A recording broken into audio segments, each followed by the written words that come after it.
Okay, let's talk a little bit now about the historical Troy. And we've talked about the myth, but it's worth looking at the history. So first, we should ask ourselves, was Troy real? Right? It's a myth. Why would it be real? And for a long time, most scholars thought that Troy, like Atlantis, was a mythical place with no historical foundation. But the fact of the matter is, unlike Atlantis, there actually is a Troy. It's quite real. Um, It is located right near the Dardanelles, or the mouth of that body of water that leads from the Aegean Sea to the Black Sea. And we've actually discovered it. They've started archaeological digs there. It's been going for over 100 years, on and off. And I've been there. So in the Iliad, we get our name Iliad actually from Ilios. Um, So the Iliad is like the story, the poem of Troy. And in Hittite records, we actually have a reference to Willusa. But in Greek, the W sound is dropped. So Willusa becomes Ilusa, or when you add the Greek endings, Ilios. Interesting. So we have both archaeological and literary evidence that supports there actually being a Troy. And Homer, his descriptions of the geography are actually very important for us sort of triangulating the site. And if you look on Google Maps, you can see that in ancient times, all of this area here would have been a bay.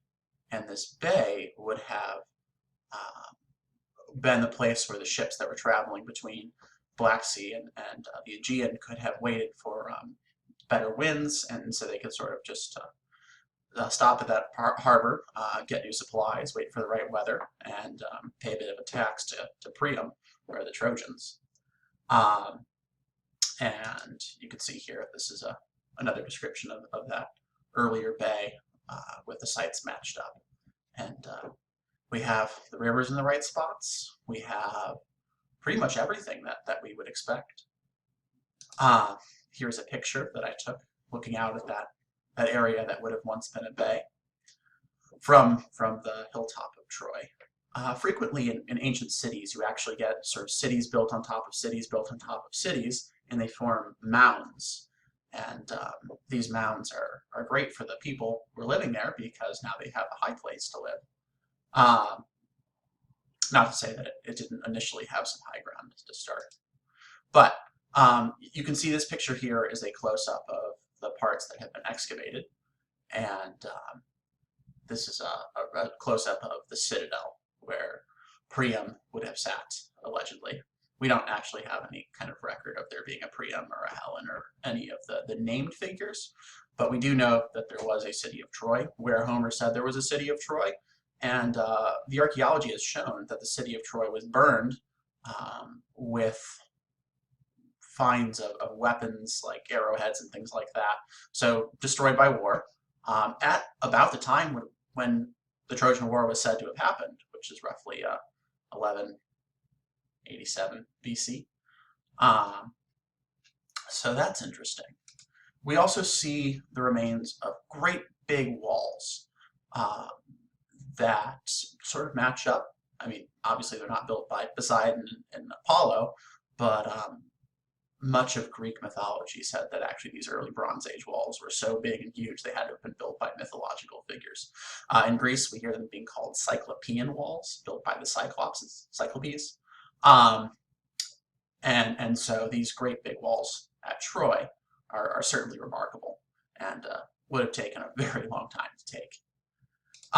So this is sort of a cutaway of Troy. We have many, many, many layers. The actual Trojan War layer is 7A, or B, depending on which journal we go with. But in either case, many Troys were built on top of each other. The Greeks and the Romans set up temples at this site to honor the Trojan War. And it's worth noting that if the ancient sources all agree that this was the place where Troy was, that is quite a bit of evidence to support it. So, who actually gets the credit for discovering Troy? Well, typically we go with Heinrich Schliemann. He is the one who ran the first set of excavations. Now, Heinrich Schliemann is to archaeology what Freud is to psychology. Kind of sort of an embarrassment because of methods and some of the findings. But the fact of the matter is that without these founding dubious figures, the modern fields wouldn't exist as we know it. So Heinrich Schliemann, he's famous because he believed when no one else did, and he was rich enough to fund the digs. The downside is that he lied.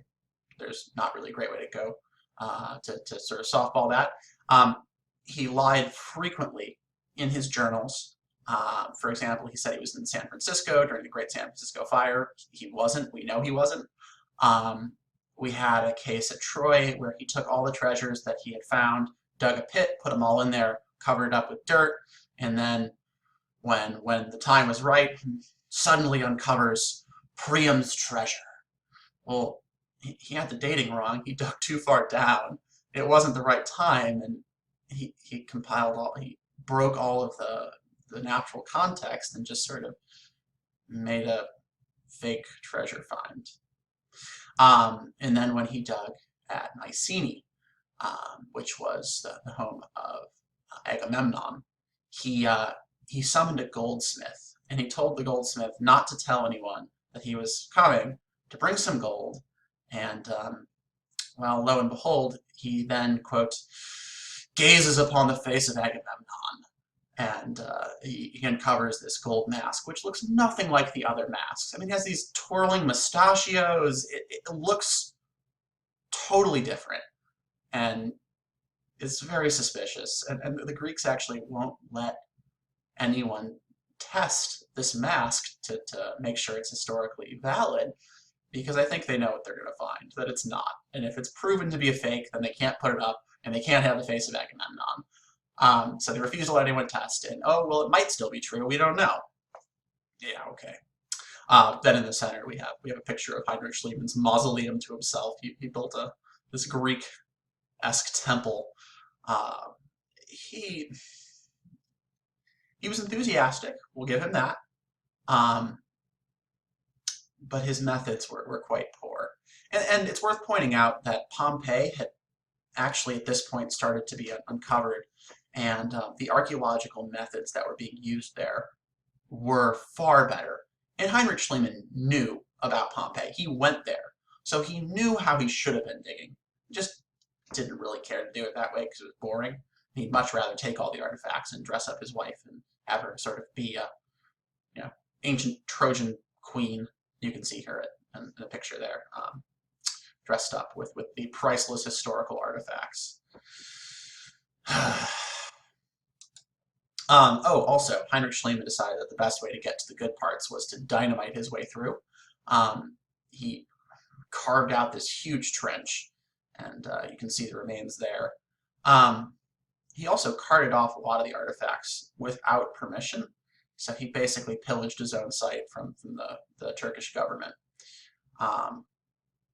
Ottoman government would have been at that time. But not a proud place to start. If you go to Troy now, you can see lovely Trojan horses. We have no record of there actually being a Trojan horse. We wouldn't expect to find one. It's kind of a weird part of the myth, but people love the story. So at the site, they actually have a Trojan horse. And if you go to the nearby town, we have the horse out of the movie Troy, and they actually pitched together and paid for it. They bought it out of Hollywood, so it's there. But the fact of the matter is, we do have a city at Troy named something pretty close to Troy, and it burned down at the right time. It's worth pointing out, though, that in the story, the Iliad, Troy is a very Greek city. They worship the Greek gods, and that would not have been the case. It would have been far closer to the Hittite orbit, so we would expect to see deities closer to the Hittite gods and goddesses than we would to the Greek pantheon. But Greeks didn't care about Hittite gods. They sort of inserted their own side of the story. Ah, well. We mentioned Mycenae, and that's another very important Bronze Age settlement. We'll certainly talk about this later, but this is sort of the counterpoint to Troy. So you have Priam as the leader of the Trojans, and Agamemnon as the leader of the Greeks, and Mycenae, just like Troy, is a real site. We can go there, and it's a very, very important place for understanding this Bronze Age historical world, and perhaps our next lecture will be on that.